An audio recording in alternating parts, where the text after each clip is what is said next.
Welcome to the P.A.S. Report podcast. If you're tired of censorship, outraged by government abuses, and thirsty for real insights, then you're in the right place. Get ready, because here, the fight for freedom never ends. Here's your host, Professor Nick Giordano. What's up, everyone? Welcome to the P.A.S. Report podcast. As your host, Nick Giordano, I'm glad you joined me. Make sure to follow and subscribe to the podcast so you never miss an episode. Also, be sure to share this episode with 3 to 4 other people. There is so much going on in this world today, and everyone should be paying close attention to what's happening in Iran.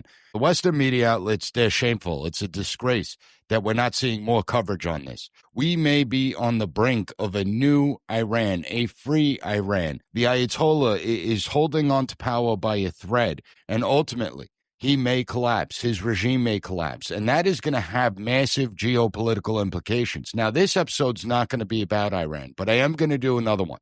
I want to see how this plays out over the next couple of days, and if I need to move things around to get an episode out, I certainly will do that, because we are living through history, and this is a political earthquake. I alluded to it a couple of weeks ago when I did the Maduro episode, that if you look, Venezuela, they're seeing changes there.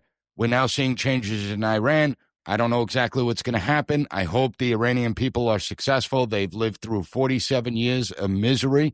They've gotten the short end of the stick, and let's just hope that the protesters achieve this idea of freedom. It will be a wonderful day for the Iranian people. Today, I want to focus on how dangerous lines are being crossed, because we live in a tense country right now.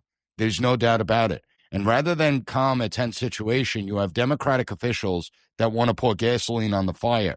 They're using this inflammatory rhetoric, and this rhetoric comes with predictable outcomes. This isn't something that we haven't seen before. There's predictable consequences to this rhetoric. They know exactly what they are doing, and they're once again choosing to ignite a powder keg rather than calm the situation down.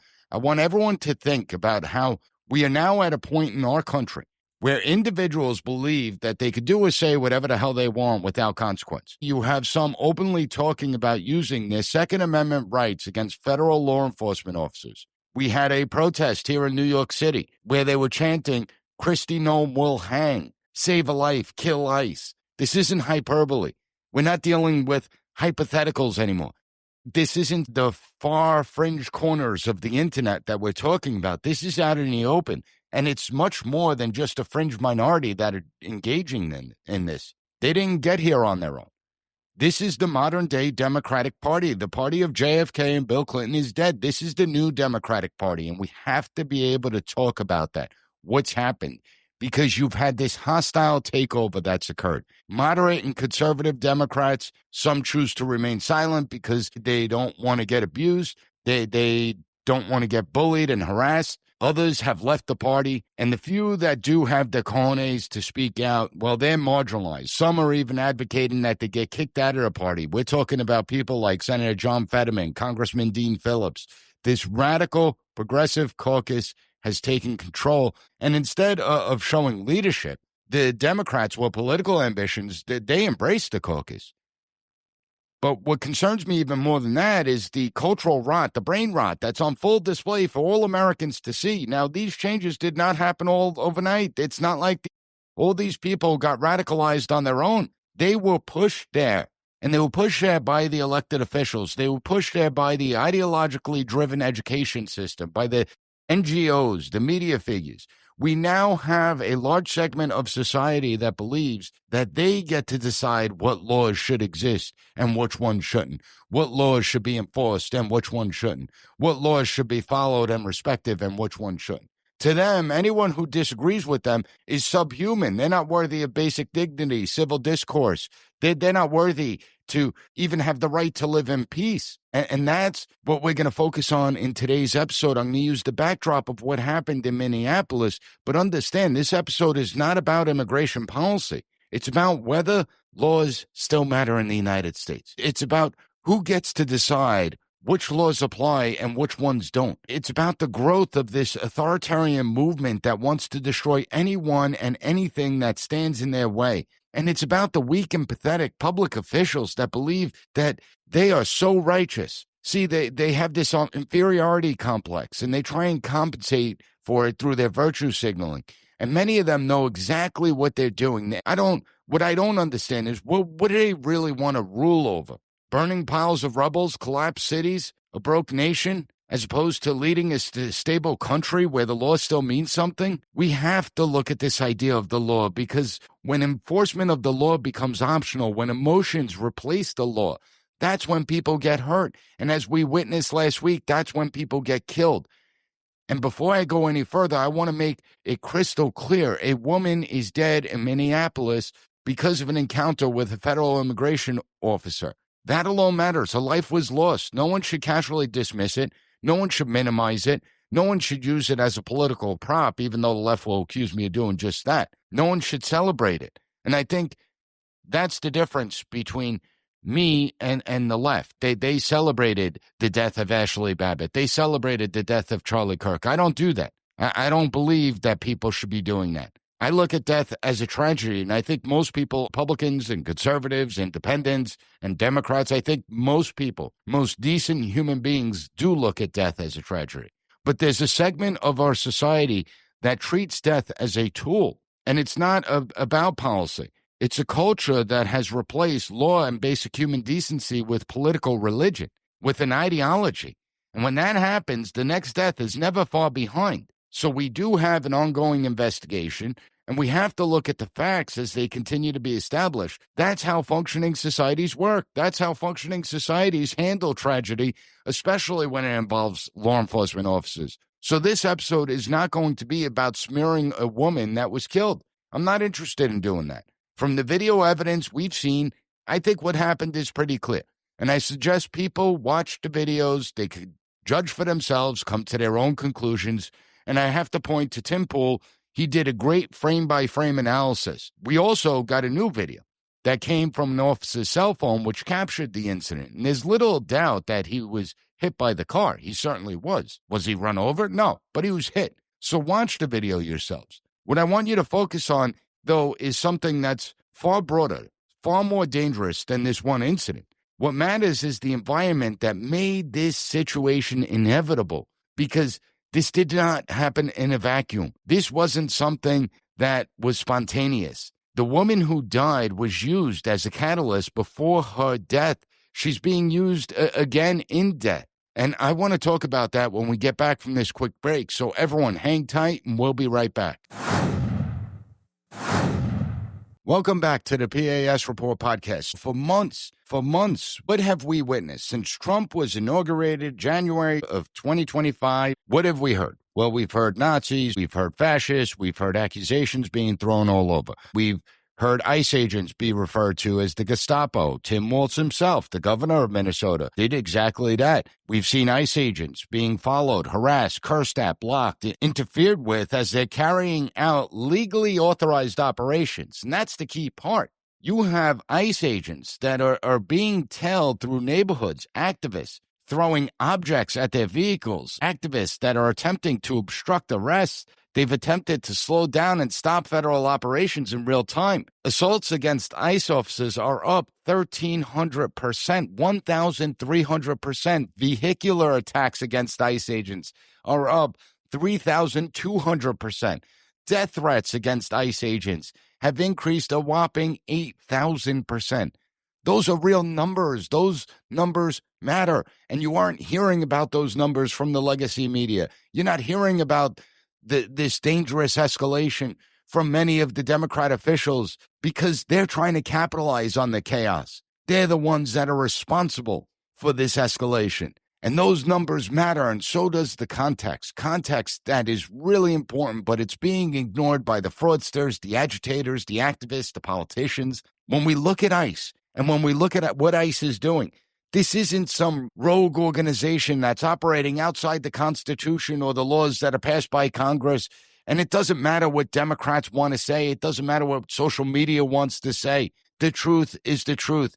It does not depend upon human acceptance to give it its binding force of validity. ICE exists because Congress passed laws, members of Congress that you and I elect, members of Congress from both sides of the political aisle voted in support of establishing ICE as an agency. They also voted for the immigration laws that are currently on the books today that are being enforced today. Whether people like those laws or not is beside the point. In a constitutional republic, you don't get to decide what laws you're going to follow, which ones you aren't. We elect our officials to represent us.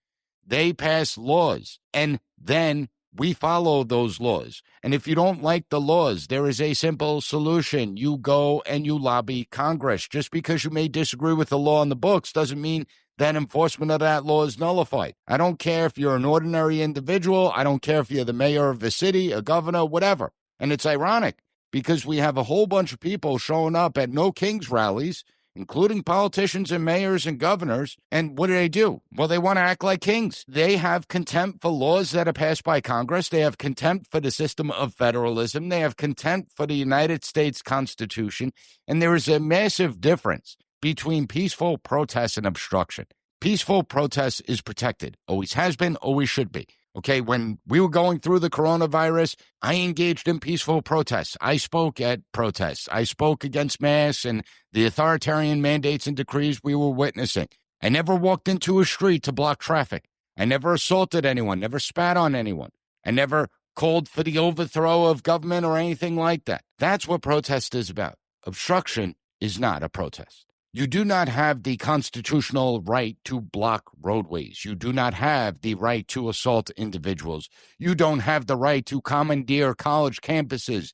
You don't have the right to harass other people, yell, scream in their face. When it comes to ICE or any federal entity, you do not have the right to impede federal agents from doing their jobs. I am someone who routinely criticizes the abuses of power. I routinely criticize government, but I don't impede the FBI from doing its job. I don't impede the CIA from doing its job, even though I think they've abused their power routinely. When it comes to enforcing immigration laws, you don't have a right to block their vehicles. You don't have a right to interfere with their arrests. You don't have a right to follow agents around neighborhoods and harass them, attempt to intimidate them into abandoning their duties. This is not civil disobedience. This is interference. And the uncomfortable truth is that too many people refuse to say or acknowledge that this is a breakdown of society. When mobs surround law enforcement, when activists block arrests, including for those people who have committed egregious crimes like rape and pedophilia and murder, when law enforcement is hunted, harassed, they and their families are getting doxxed, when the mob gets to decide what's right and wrong, what should be laws and what shouldn't, when radical activists can stop law from being enforced, when officials ignore the law all because they don't like the president, who is democratically elected, by the way, then the law doesn't really exist. And what happens then? Well, republics die. This is not a shock. That's what happens. Society crumbles, not by tanks, not by outside adversaries or enemies. They die because of disorder from within. Now, you are free to march and shout. You are free to hate ICE and Trump or anyone else you want for that matter.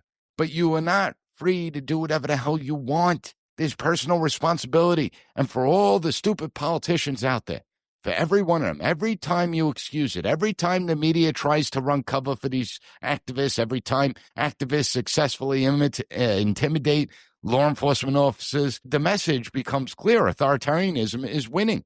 Now, you may not like federal law, and if you don't like immigration law, that's fine. Again, the remedy is to lobby Congress, not harassment, not intimidation, not mob interference. We have a process that's in place. We have elections. We have a legislature. We have constitutional governance. I know that's a novel concept for some, and I know they don't really teach this stuff in the K through 12 system or the higher education system, but you don't get to ignore these simple facts because you're convinced that you're morally superior to everyone else in your own warped and demented mind. I don't like paying taxes. I really don't. I think the federal and state government wastes obscene amount of money. But that does not give me the right to follow IRS agents. It doesn't give me the right to harass them and curse them, block their vehicles. It doesn't give me the right to interfere with tax collection. That would be insane. And yet when it comes to immigration enforcement, when it comes to other laws as well, there is a large segment of our country that has convinced itself that they could do just that, just because they don't like the laws. It just signals how dumb and demented some people are. And it comes with real consequences, because when you normalize the idea that federal agents are illegitimate, when you tell people that enforcement itself is immoral, When you treat the law as optional, you create this pressure cooker. You create a situation where every operation is going to become more dangerous. And it's more dangerous for the civilians in the community. It's more dangerous for the agents. And I want to make it clear, this doesn't excuse any type of misconduct that occurs on behalf of law enforcement. I am a very harsh critic of government authority and power. If you don't know that by now, I don't know what you're getting out of these podcasts. But I routinely call out the abuses of power at the hands of the government. I believe in accountability. I believe accountability still matters. I believe in the importance of limited government. But the outrage that we're witnessing, it's not normal, spontaneous outrage. Okay, what we're witnessing is the dismantling of the structure of the United States of America. And unfortunately, it's performative theater that's actually being successful. We're not seeing random people and random crowds reacting emotionally in a moment. What we are witnessing is organized, coordinated resistance to federal law enforcement. People staking out ICE facilities in the early morning hours, tracking their movements, using whistles, caravans, all these coordinated tactics to slow down and disrupt operations. And according to every report, the woman who was killed was labeled as an ICE Watch warrior who trained to resist federal agents. That doesn't happen accidentally. That requires planning, time, and resources. And it raises a question that no one seems interested in answering, including conservative outlets. Who is funding this? Is there a hierarchy to this? Who has this amount of free time? I mean, I have a family. I have my work obligations. I wouldn't have time sitting there riding behind Democrat officials, following them from place to place. But most importantly, why do people believe that they're entitled to decide which laws apply? Because that mindset and the organization is the real problem. A growing number of people in this country that believe that disagreement gives them the power to veto laws. They believe that if they don't like a policy, they get to obstruct it. That if they don't like a policy, they get to arrest the people that are enforcing it. And they get to impose their will outside the constitutional process that we have. That they get to take on anyone who disagrees with them. The irony is that they're completely incapable of doing any type of self-reflection, seeing how authoritarian they really are. They accuse everyone else of authoritarianism, but they engage it in themselves. They reject elections. They reject legislatures. They reject enforcement. They want policy to be decided by pressure, intimidation, and chaos. That is not resistance. That is not a free society. What we are witnessing is an example of mob governance. And when political officials validate that behavior, when they cheer it on or excuse it or actually call for it themselves, the results are not surprising. The results are predictable. And that brings us to the next part of this story. So everyone, stay tuned. We'll be back after this quick commercial break. Welcome back to the P.A.S. Report podcast. So the question I'm exploring today is, why do some people believe they can veto law by force or intimidation? I think it's an important question. It's the question at the heart of what we are witnessing, not just in Minneapolis, but throughout the entirety of the country. It's a question that we need to answer, because once you understand that mindset, everything else begins to come into focus. And I want to start by killing a myth right away. Officials, members of the legacy media, the activists on the ground, they want to claim that these movements are spontaneous, that they're organic, that the anger is organic. There is nothing organic about this. It's not spontaneous. It's not accidental. It's coordinated and it's organized. We're not talking about people who show up once in a moment of emotion and then leave and go back to their lives and go back to work and their families. We now have groups like ICE Watch. It's an organized group, ICE Watch. They aren't showing up to protest. What they're doing is they're monitoring federal enforcement operations. They're tracking ICE movements. They're using social media. They have what they call rapid response hotlines. They actually share real-time information about where agents are, how many agents are there, what vehicles they're in, the license plate of those vehicles, pictures of the agents' faces. More striking, and this can't be emphasized enough, the group holds training sessions to teach its members to resist federal agents, including what they deem as de-arrest individuals. That means physically pulling people away from law enforcement, opening doors of their vehicles during an arrest, putting pressure on officers to release someone. So what we're actually witnessing, as someone that's been in the emergency management, homeland security arena, we're witnessing an infrastructure that exists. We're talking about morning stakeouts at ICE facilities, people showing up at dawn, watching agents leave, tracking their movements. We're talking about whistles as warning systems, caravans that are designed to slow down operations, real-time communication to interfere with enforcement. That's not organic. That doesn't happen accidentally. That requires planning. It requires time. It requires money. It's structured. And we need to understand that structure because there has to be some sort of hierarchy. There has to be a command and control. Groups like ICE Watch are not loose coalitions of concerned citizens. They operate with precision. They have leaders and organizers, trainers. All this requires planning and logistics. People whose job it is to organize and recruit other people into the movement. This requires money. So some group is paying for the infrastructure. Someone is funding the training. Someone is cultivating the communication networks. Someone is cultivating the legal support networks, the rapid response systems. And conservatives are going to scream, George Soros, that's all they know how to say, George Soros. But throwing out Soros as the boogeyman, it actually cheapens what's going on, and it makes everyone else just their eyes gloss over. Yes, Soros is someone that funds a lot of this stuff, but he's not the only one. The leftist movement that we are witnessing is far bigger than any one person. It's networks of leftist activist groups, leftist owners, and I will guarantee you there is also some foreign involvement as well to sow disorder within the United States. We saw it during the whole Free Palestine protests where students were commandeering college campuses. And I want to be very careful here, very careful, because I understand that words matter. And I try and be as responsible as I can. Renee Good was a victim. She was a victim, but she was not a victim of ICE. She was a victim of a toxic ideology that pushed her into obstructing and impeding federal law enforcement officials. She's a victim of a toxic ideology that convinced her that what she was doing was righteous and necessary, even noble. An ideology that tells people this type of behavior is not only acceptable, but it's heroic. And there are so many people that have no sense of purpose in life. And this is a way for them to try and fill the void. There's a lot of people that are susceptible to this ideology. Just look at how Renee Good was praised by her comrades as an anti-ICE warrior following her death. See, the movement deliberately places vulnerable people that may have issues in their life, people that may have a void in their life. They put them into dangerous situations. And I'll be honest, they don't care if something happens. In fact, they want something to happen. That's the sick part. Because when something goes wrong, when there's a confrontation, when someone gets hurt or killed, these people don't see it as a tragedy. They see it as an opportunity. They see it as propaganda. It's a recruitment aspect to this. And I know some people are going to mock me for this comparison, but I don't care. The dynamic is not that different from how Hamas embeds itself among civilians, women and children placed in harm's way so that when violence does occur, it's weaponized for public relations purposes and political leverage. People like Renee become props. They're symbols. They're tools for a cause. And the people who put them in that position care less that she is dead. In their warped moral framework, it's an acceptable casualty because they look at the bigger picture. They have a bigger plan. That's not compassion, it's exploitation. And it flows directly from what I call the entitlement mindset, this belief that your feelings actually matter, the belief that your feelings get to override law,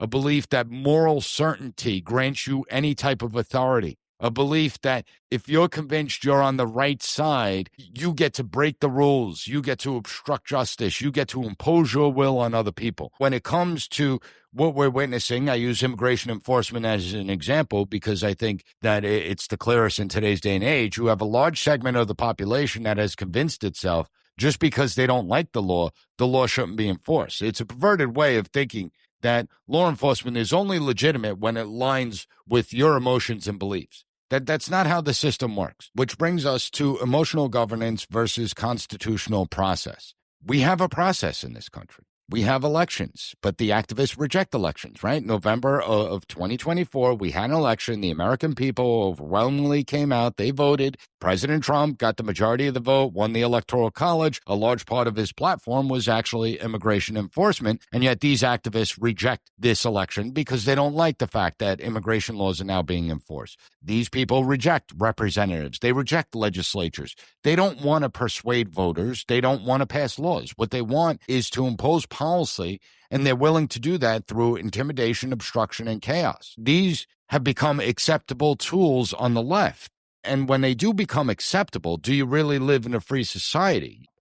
And the irony, again, it's unbearable because they accuse everyone of fascism. They claim that they're anti-fascist, but look at their behavior. They think that they get to nullify laws they don't like. They use pressure to override institutions like ICE. They coerce compliance through threats and disruptions. Yet they call themselves anti-fascists, even though every tactic they use, every tactic they exercise is textbook authoritarianism. They are incapable of self-reflection. Anyone who enforces the law, you're a fascist. Anyone who votes a certain way, you're a fascist. Anyone who disagrees with them, you're a fascist. But not only are you fascist, you're also subhuman. The liberal identity is dead. I don't use the word liberal anymore because the mindset of what we are witnessing is not even remotely close to liberalism. It's totalitarianism. That's why I usually use leftist or progressive. See, these people attempt to equate their ideology and actions with civil rights. They believe that they're the civil rights warriors of the 21st century. I mean, that's how dumb they are. It's laughable. It's actually insulting when you put it in that perspective. It's one of the dumbest comparisons I've ever heard. Not only is the comparison to civil rights historically illiterate, it's also morally dishonest. The civil rights movement fought against state-sanctioned discrimination that explicitly denied equal protection under the law based on race. People were barred from voting, housing, education, basic civil participation in life because of immutable characteristics. Those that fought for their rights during the civil rights movement, they were demanding inclusion under the law. Immigration enforcement is the opposite. It involves people who entered this country illegally, violating federal statutes. Some of these people did commit serious crimes while they were here. And when I talk about crimes, I'm talking about crimes, serious crimes like identity theft, rape, pedophilia, assault, murder. So when we sit there and they're screaming about civil rights and the civil rights movement, and they're the civil rights warriors of the 21st century, understand one movement sought equal application of the law. The movement we are now seeing seeks exemptions from the law. Those are not the same thing. They're not even close, but it goes deeper than immigration. This isn't about borders. It's not about visas. It's not about enforcement priorities. Many of these activists, and what we're witnessing today, is they despise the United States of America itself. They view the country as illegitimate, that our country is irredeemable. It's fundamentally evil, that it was founded on slavery and hate and racism and blah, blah, blah, blah, blah. You'll hear them at ICE protests talk about stolen land, talk about slavery and all these other concepts. They don't like the Constitution. They don't like our history. They don't really know our history, but they don't like it. They're just using this immigration issue as a vehicle, a means to an end, a way to cultivate that revolutionary energy to destabilize the institutions. They're out there. I mean, these are the same people. They'll go to a No Kings rally against Trump and fascism, and they'll protest at a No Kings rally. And then they'll go and they'll hold the Free Maduro rally. It's truly extraordinary. It's only a matter of time before they start saying, long live the Ayatollah.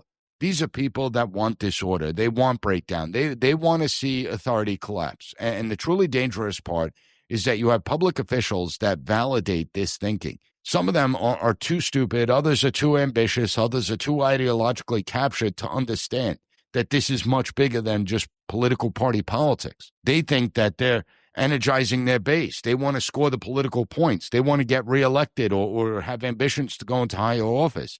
They believe that they're the ones being righteous, that they're morally superior to Neanderthals like you and I. But the danger is that they're legitimizing an anti-law, anti-order, anti-republic movement. And my warning to them is that they're playing with fire. Once law becomes optional, it becomes optional for everyone.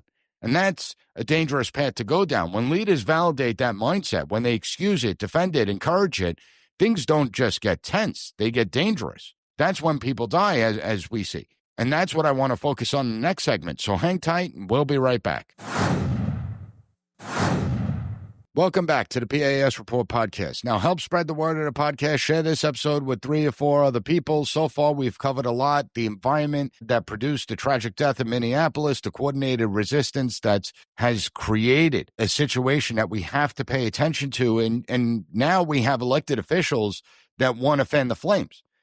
They throw out this inflammatory rhetoric, and they know it's going to make the situation worse. They just don't care. And the question that every single news reporter, most of them won't, but every single reporter should be asking them is, why don't they want to try and calm a tense situation down? Well, why would they rather pour gasoline on the fire? Again, these officials, they know exactly what their words do in a volatile moment. The consequences are predictable. Just look at how they labeled ICE as Nazis and fascists for the last year. Just a few months ago, Minnesota Lieutenant Governor Peggy Flanagan urged Americans to put your body on the line. Direct quote, put your body on the line when it comes to ICE and immigration enforcement. And unfortunately, Renee did just that. And it's not an understatement to say these people have blood on their hands. You would think they would be careful and think twice about the language they use, but no, they continue to push. Just listen to the mayor of Minneapolis, Jacob Frey, a pathetic individual and human being. Take a listen to this. To ICE, get the out of Minneapolis.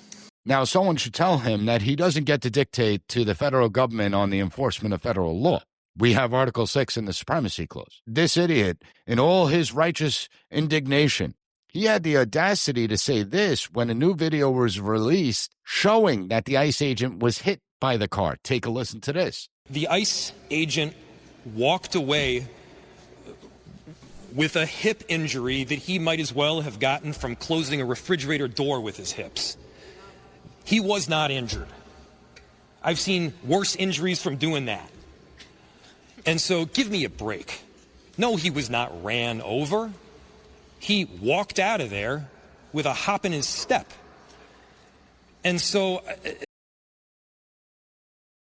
since the ICE agent wasn't run over and dragged by the car, apparently that means it doesn't count anymore, because Mayor Frey, he tried to wave it away like it was nothing, comparing it to a bump in the refrigerator with your hip, as if getting struck by a moving vehicle during a chaotic enforcement operation is the same thing as, clipping your kitchen appliance on the way to grab a bottle of water. How am I supposed to take this idiot seriously? And then you have people like Governor Tim Walz.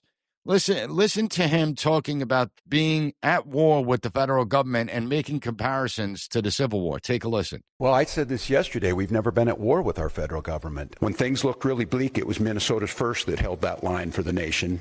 On that July 3rd, 1863. And I think now we may be in that moment. I've issued a warning order to prepare the Minnesota National Guard. We have soldiers in training and prepared to be deployed if necessary. I remind you, a warning order is a heads up for folks. And these National Guard troops are our National Guard troops. He says he's preparing the National Guard not to make sure that the situation doesn't get out of control, not to make sure that we don't see what took place in 2020 take place again in Minneapolis, where the city burns. He wants to mobilize the National Guard not to protect law and order, but to protect the people in Minnesota from ICE. That's what he said. He also called for activists from other states to stand with us against ICE. This is another idiot that wants to fuel the flames. And again, someone else that doesn't know the Constitution all that well. Is he aware that the president can federalize the National Guard, including to suppress civil disorder? See, these are not smart people. They don't have leadership abilities. And it's not just them. Across the Democratic Party, politicians and activists have already concluded that this was murder. This is before any investigations can even take place, before any facts were really established. And even as the facts are rolling in, contradicting everything they're saying, they want to double and triple down. You had Congresswoman Ilhan Omar said it was murder in cold blood. You had newly elected Mayor Zohran Mamdani say that ICE agents murdered a woman. Congressman Dan Goldman, one of the worst people in Congress, wants to dump gas on the fire, calling it an outright murder. And everything these fools are saying is a lie. You had Congressman Adam Schiff, Senator Adam Schiff. How he got elected to the Senate is beyond me. But that weasel said that she just got stuck in traffic. She didn't have any intention on going to protest or impede ICE's ability. No, that was a lie. Okay, and she was sitting there for well over 4 minutes. Then they started calling her a legal observer and said she wasn't an activist. That failed too. Now they want to accuse ICE of hunting down Americans. So this is what they're telling us. Take a listen to Congresswoman Rashida Tlaib. Take a listen to her. But the truth is that every single person in the United States of America U.S. citizens, white, black, brown, whoever you are. You have to worry now that an ICE agent is going to come and shoot at you and kill you.